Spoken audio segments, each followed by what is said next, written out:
Selamat berjumpa kembali dalam pembahasan kita, di mana kita akan membahas tema-tema yang sangat menarik.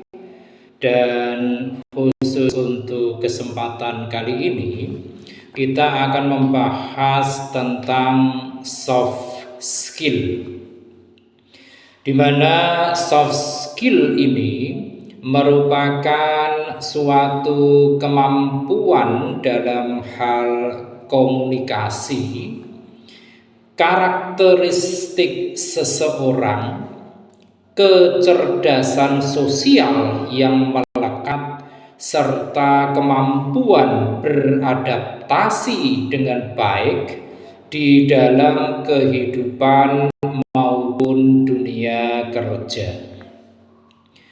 Nah, di dalam soft skill itu sendiri ada beberapa keahlian yang tergolong di dalamnya. Di antara beberapa keahlian yang memang itu masuk dalam soft skill, di antaranya yang pertama itu adalah kemampuan ataupun keahlian dalam bidang komunikasi.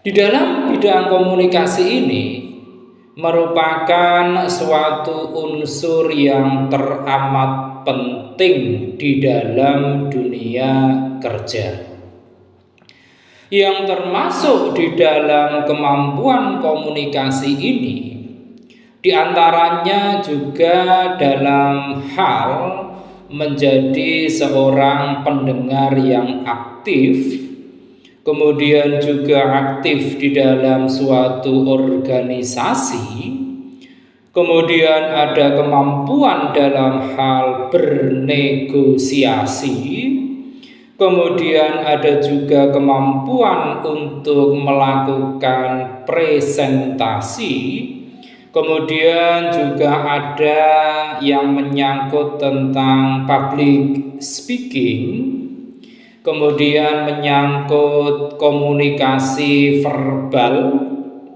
ada juga yang menyangkut tentang storytelling, kemudian ada juga komunikasi nonverbal.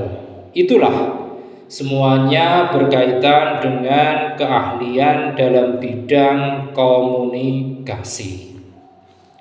Selanjutnya yang kedua yang juga termasuk di dalam kemampuan soft skill adalah dalam hal dependability, di mana dependability ini merupakan suatu kemampuan untuk bisa diandalkan dalam situasi apapun. Kemampuan dependability ini diantaranya adalah melakukan pekerjaan dengan baik, kemudian juga membantu rekan kerja manakala dibutuhkan, juga dalam hal menyelesaikan pekerjaan sebelum deadline yang telah ditentukan, dan tidak lupa juga termasuk di dalamnya adalah aktif di dalam berbagai kegiatan rapat. Itu adalah beberapa hal yang masuk dalam keahlian dalam bidang dependability.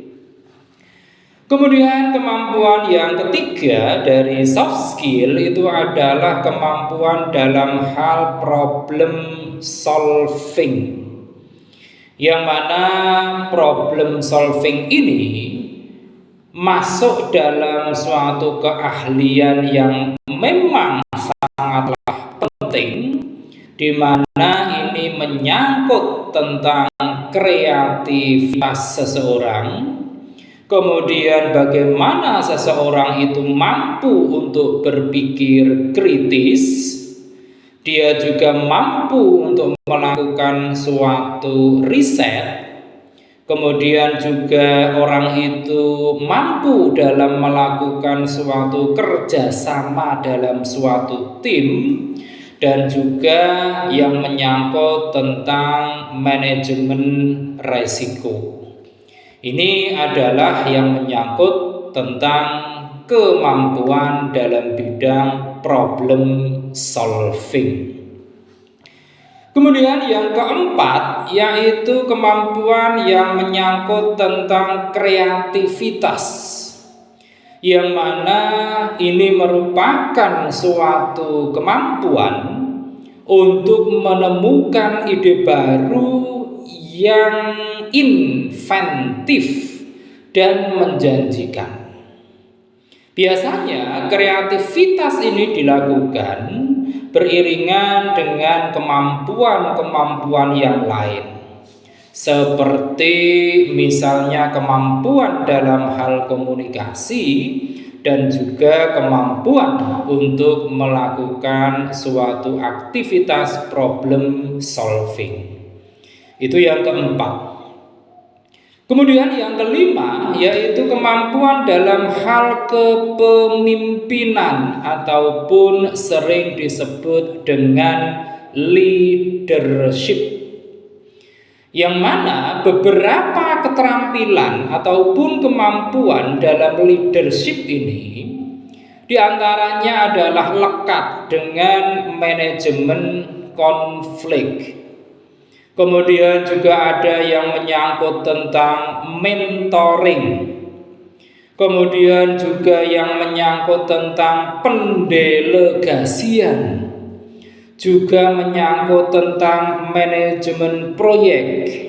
Dan tidak ketinggalan yang menyangkut tentang pembuatan keputusan.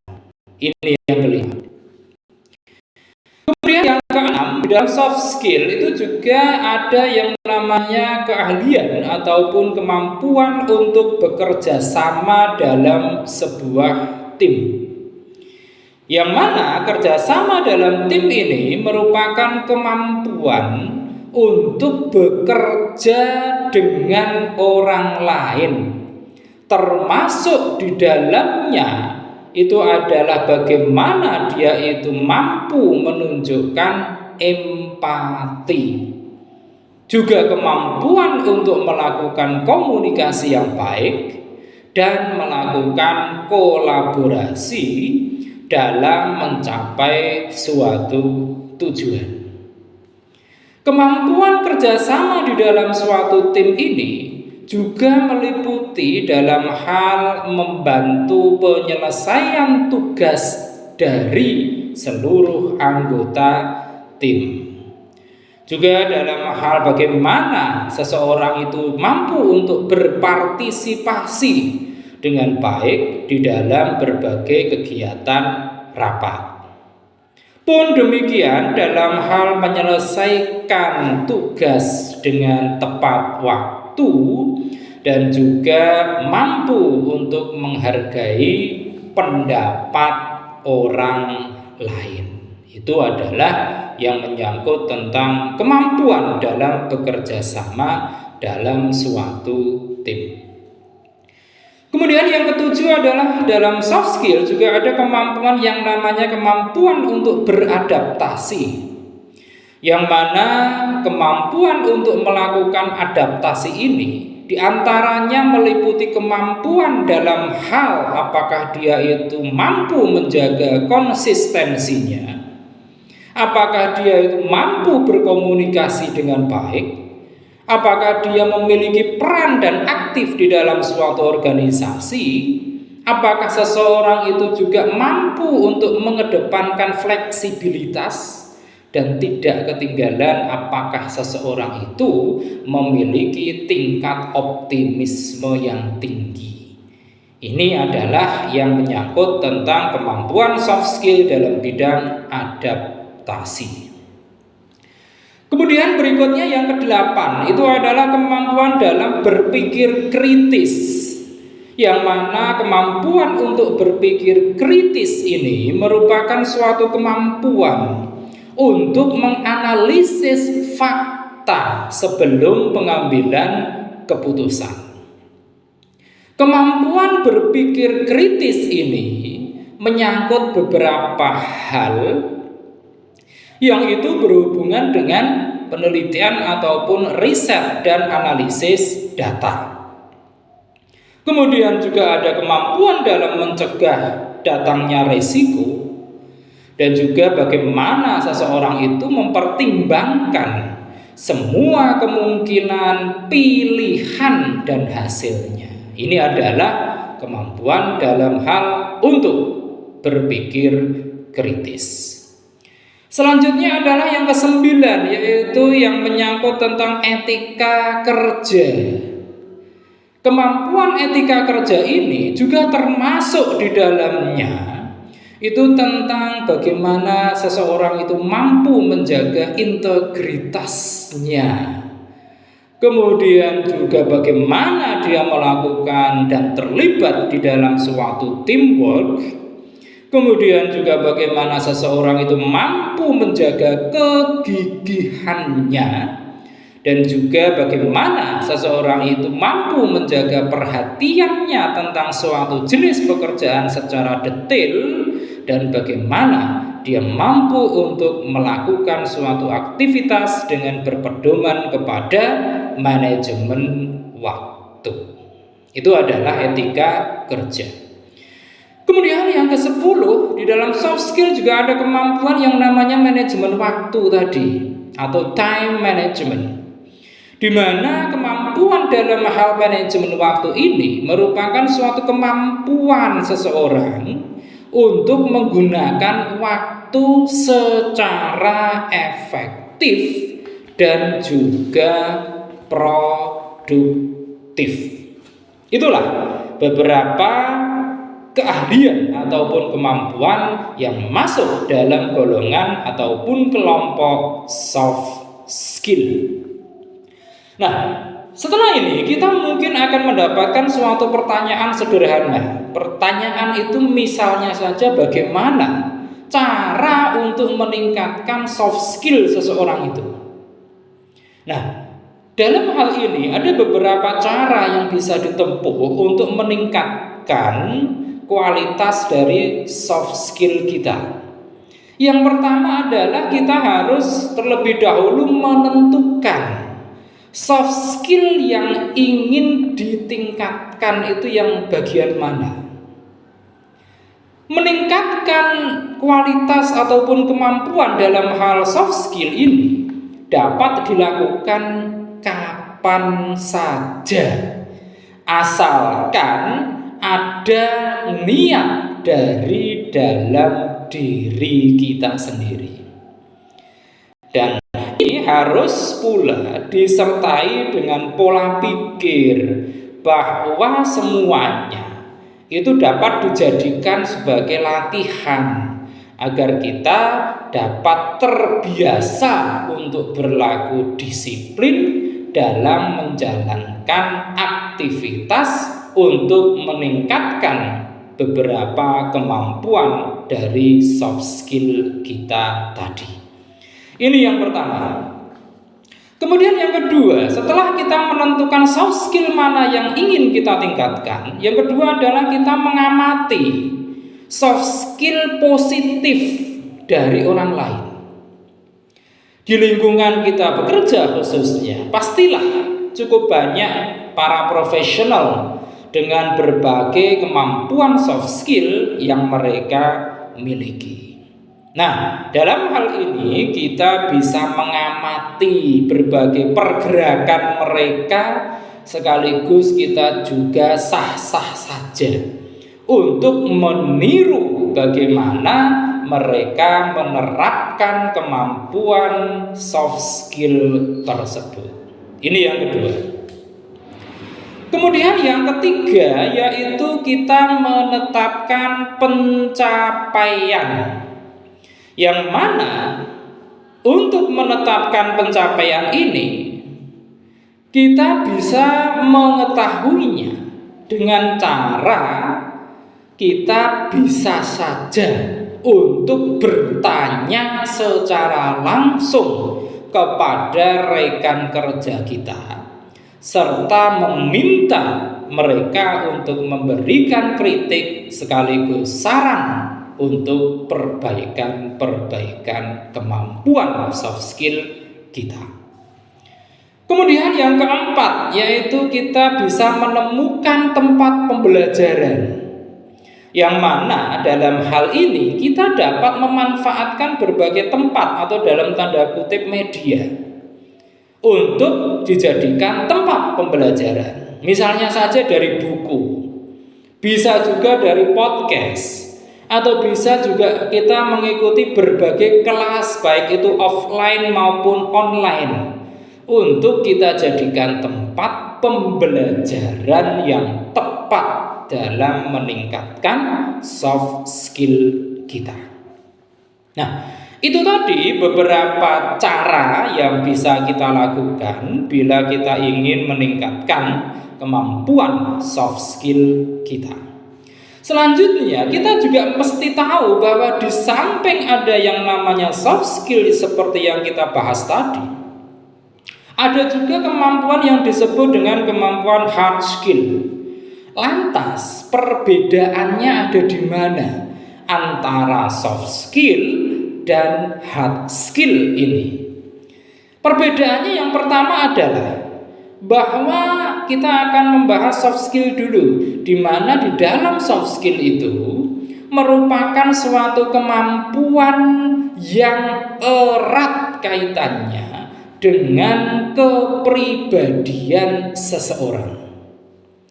Kemampuan ini akan menunjukkan bagaimana seseorang mampu untuk berinteraksi dengan lingkungan sekitarnya. Dalam dunia kerja, kemampuan soft skill ini penting sekali untuk dikuasai. Mengapa?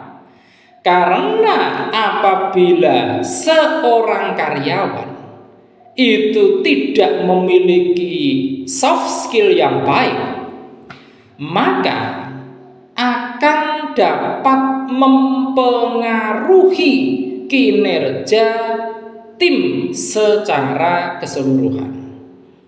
Dan apabila tim itu bermasalah, maka multiplier efeknya adalah bisa merambat kepada kinerja perusahaan yang menurun. Nah, kemampuan soft skill ini bersifat lebih umum, di mana ini menandakan bahwa pekerjaan apapun itu pasti akan membutuhkan keterampilan ini, atau dalam tanda kutipnya adalah kemampuan soft skill. Termasuk dalam hal tadi ada komunikasi, ada manajemen waktu, ada motivasi, ada kecerdasan emosional dan sebagainya. Ini adalah soft skill. Lantas untuk yang hard skill itu merupakan suatu kemampuan yang dapat dipelajari, dievaluasi, dan juga bisa diukur. Karena hasil dari suatu aktivitas yang menunjukkan kemampuan hard skill ini dapat dipelajari, maka hal ini juga bisa dikembangkan melalui pendidikan formal, bisa juga melalui berbagai kursus, atau bisa juga melalui berbagai pelatihan, dan juga bisa juga dengan mengikuti berbagai sertifikasi profesi. Nah, untuk mengetahui seberapa tinggi kemampuan seseorang dalam bidang hard skill ini, salah satu yang sangat mudah untuk dapat kita deteksi adalah dengan melihat ijazah yang didapatkan oleh seseorang. Oleh karena itu, setelah kita mengetahui tentang perbedaan antara soft skill dan hard skill ini, maka seyogyanya kita semua untuk terus berupaya memaksimalkan kemampuan kita, tidak hanya dari satu sisi saja, yaitu dari sisi soft skill saja ataupun dari sisi hard skill saja. Namun kedua kemampuan ini, yaitu soft skill maupun hard skill, harus kita padu padankan menjadi kemampuan kita, sehingga kita memiliki potensi untuk menjadi pribadi-pribadi yang berintegritas dan berkompetensi. Demikian pembahasan singkat kita kali ini tentang soft skill. Mudah-mudahan akan membawa manfaat bagi kita semua, dan kita akan melanjutkannya membahas dengan berbagai tema yang tidak kalah menariknya pada sesi-sesi berikutnya. Terima kasih atas perhatian Anda semua. Jangan lupa setelah menyaksikan tayangan ini, silakan klik di layar Anda untuk like, komen, kemudian share, dan jangan lupa subscribe.